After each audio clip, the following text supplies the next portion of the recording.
Привет всем! Сегодня я покажу самый простой способ, как развести костер. Для этого нам нужно будет найти два компонента. Это первое — березовая кора, второе — это еловые веточки маленькие. Это очень важные компоненты. Без них вы как бы практически не сможете. Ну сможете, но это самый лучший розжиг, самая лучшая растопка, потому что в коре березовой содержатся смолы, которые, она в принципе даже непромокаемая считается, да, то есть вы там засунете в воду, там, или даже вот там проливной дождь, она не впитывает, смолы отталкивают. То же самое касается еловых веточек. Кстати, вот они здесь. Правда, это сосна, они ели, но не суть. Суть в том, что вот такие веточки. Тоже будем их набирать попозже. Сейчас сначала сделаем, найдем березу и добудем березовую кору. А остальное уже потом. Так, находим такой, типа как его назвать-то, заход в кору. Вот так вот аккуратненько ножом во всю длину надрезаем, туда все глубже и глубже, и потом, собственно, что-то какая-то не очень здесь кора, я вам скажу. Тут дерево-то не сдохшее. Прикол. Дерево-то у нас, ребят, гнилое. В общем, нашел березу. Вот сейчас, кстати, просто майские первые. Неплохо бы сразу посмотреть наверх дерева. Просто вот они только-только раскрываются. Вот то дерево, про которое я только что показывал, оно мертвое, да. То есть, если бы я сразу посмотрел наверх, увидел бы, что там нету листьев, то я бы не стал бы даже тратить на него время. Вот, а это зеленое, так что оно нам и нужно. О! Так, начинаем вот так вот подлезать под кору. С такой как бы, с такого места, где вот есть такая некая щель. Вот. Вот так вот потихонечку надрезаем во всю ширину, которую можно только.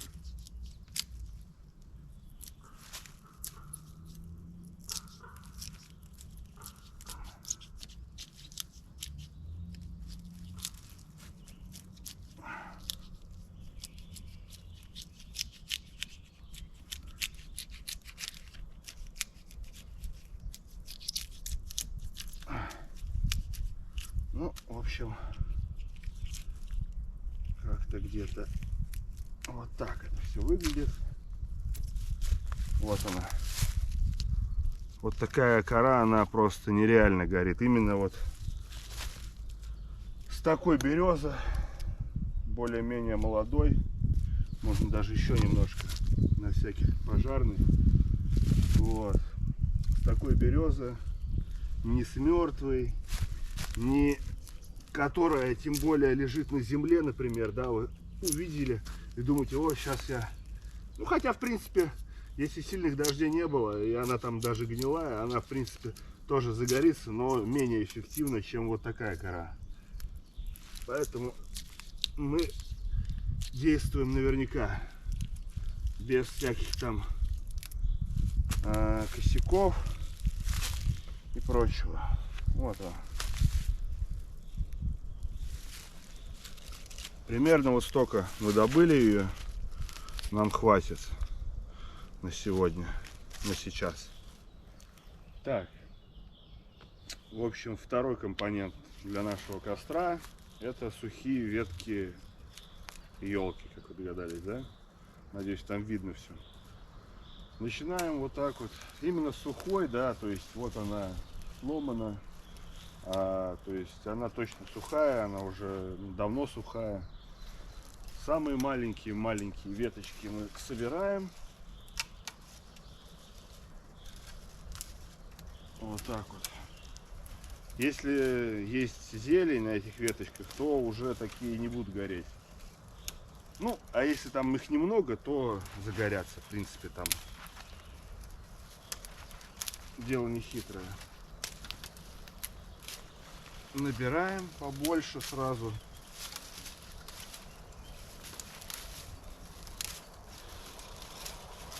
Метод самый топовый.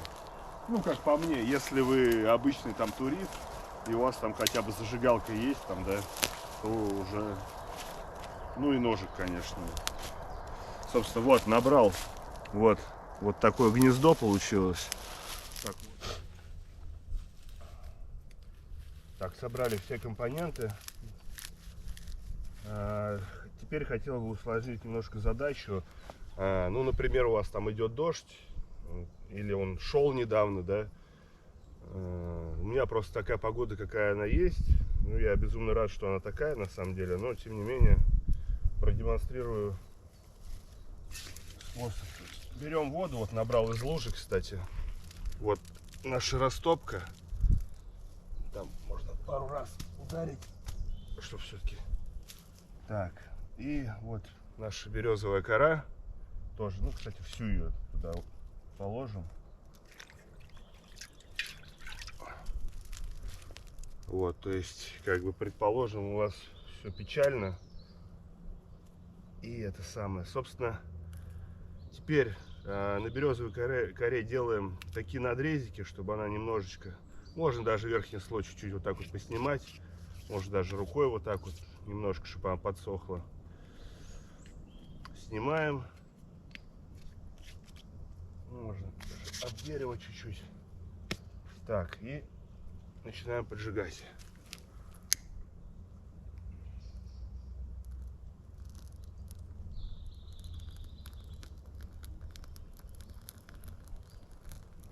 Собственно, как видите, она даже сырая неплохо загорается.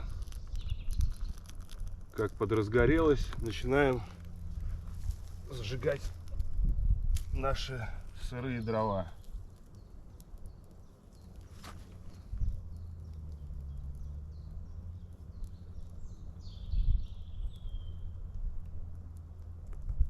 Сейчас они, конечно, будут дымить, кряхтеть, трескаться, там, трещать. Но, тем не менее, все равно все это разгорится.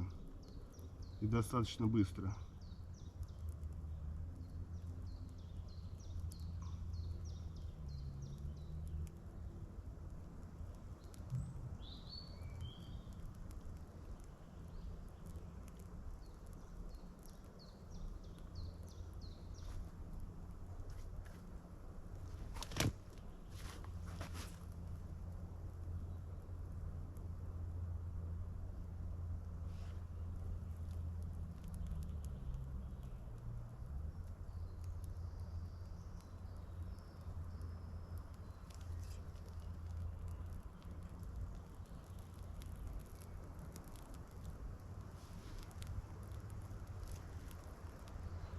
В принципе, уже все горит.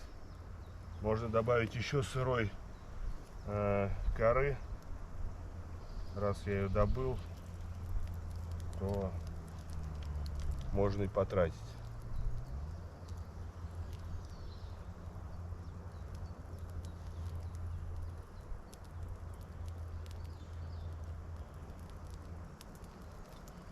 И хотел сразу тоже добавить кое-что по поводу дров. Существует 3 степени влажности дров, скажем так. То есть первое — это то, что лежит на земле, там вот веточки такие. Как бы вам ни казалось, что они там сухие, они на самом деле не сухие. Ну, если только там недели 3 была конкретная засуха, тогда еще более-менее. Вот. То есть то, что лежит на земле, это первый уровень, это мокрое, вам это не подходит. Следующий уровень — это дрова, которые уже находятся от земли и около до 1,5 метров. Эти дрова уже считаются как сырыми, то есть то, что на земле, это мокрое, то, что до 1,5 метра, это сырое. Вот, но это не я придумал, то есть я это услышал. Вот, собственно, И, ну, то есть любая, грубо говоря, палочка, которая лежит в лесу вот так, не на земле, а как-то упирается, то есть она обдувается ветром, да, грубо говоря, то есть она будет сухая, потому что у нее нету контакта с землей. И, ну, если она, конечно, только там не гнилая, упала с какого-то тоже гнилого дерева, ну, в целом, это так, редкий случай, более-менее они сухие. Вот, и существует третий уровень. Третий уровень — это все, что от 1,5 метра и выше. Ну, это уже, как это, полусырое считается. Но самое горючее, что может быть в лесу, это уже там такие вещи, как просто деревья, да, ну не вещи, а это деревья просто сухие, они стоят и ждут, пока их спилят и используют по назначению. Вот, ну, собственно, пока костер сейчас я потушу и уже разведу немножко по-другому. Это хотел вам просто показать более такие экстремальные условия, скажем так. Ну и потом еще покажу уже в реальных экстремальных условиях, поскольку у меня погода хорошая, то сегодня пока что как-то вот так вот. Так, набрал, в общем, опять, ну,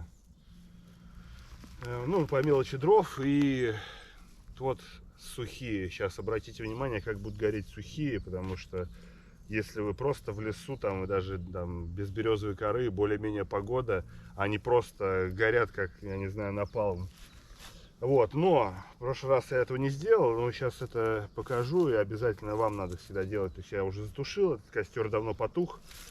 Перед разведением костра, да, всегда делаем вот так хотя бы, да.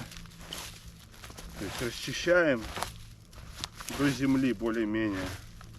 Можно, конечно, яму вырыть, но как бы нам сильно, мы ненадолго. Вот так хотя бы сделали. Все, и спокойно можно разжигать костер.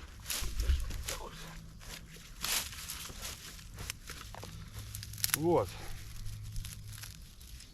Собственно, смотрите, как горят сухие, да, сухая ель. Она просто от зажигалки, от спички, она просто вспыхивает. Вот.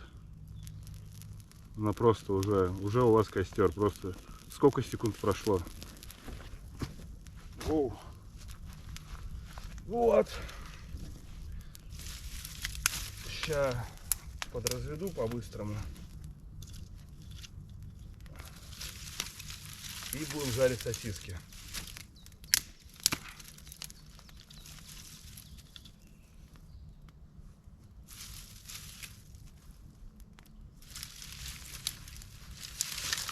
Ой-ой-ой, что такое?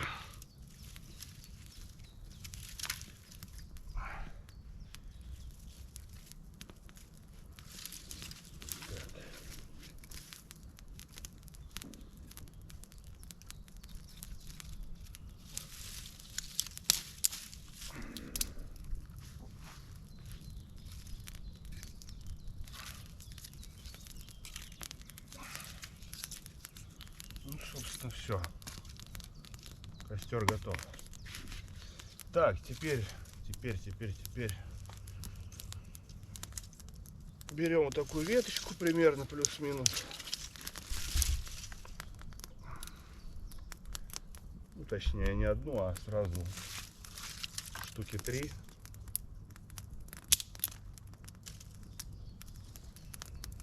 Вот, и сейчас поджарим. Хлебушек, кстати, тоже.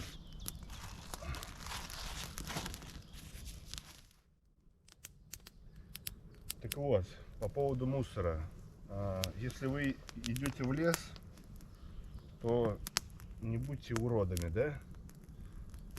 Убирайте за собой мусор, господа. Потому что раз вы его доперли, привезли, да, то увезти гораздо проще. Потому что он в 3 раза, ну или там во сколько, менее объемный и в 5 раз легче. Поэтому, если вы не убираете, то вы просто твари. Потому что где бы я ни был, да, вообще там, в разных местах, там в глуши, не в глуши, ну в глуши особенно больше меня всегда удивляет, что даже в глуши, в лесах где-то там везде есть мусор. Но на самом деле мусор, вот, кстати, сложили спокойно, вот, от 3 сосисок, считай, вообще мусора, считай, его вообще нет, да. Так вот, потом его заберу. Ну, иногда, конечно, мусор может спасти вам жизнь, да, то есть, например, вот как бы мы ненавидели бутылки водки, да, там, ну, или не водки, а вообще стеклянные бутылки. Ну, кстати, стекло даже не то, что ненавидели, да, оно, ну, то есть, важный такой элемент, скажем, в лесу, да, потому что, ну, например, там, ну, даже не в, ну, вообще в любой дикой местности, да, вот вы там остались без нифига, ну, например, возьмем какой-нибудь, да, неважно, там, лес, там, море, джунгли, вы, значит, нашли бутылку, да, можно в нее собрать пресную воду, если вы где-то там, например, то есть где-то застряли, да, и вам нужно периодически там пить, а вы там живете, я не знаю, на пляже, вызываете, зажигаете там кораблям костры там, ну, если, конечно, он так все везет. А в лес ходите там за 10 километров за водой, да, потому что там единственная пресная вода, а вы там где-нибудь у океана, ну, например, да, то есть, ну, короче, в принципе, много, можно ее разбить и там что-то там осколками стекла там воспользоваться, да, как инструментом каким-то. Ну и, собственно, я это все к чему говорю, то что как бы мы ненавидели мусор, он все равно нам иногда может принести пользу. Так вот, в общем, не мусорите, ребята.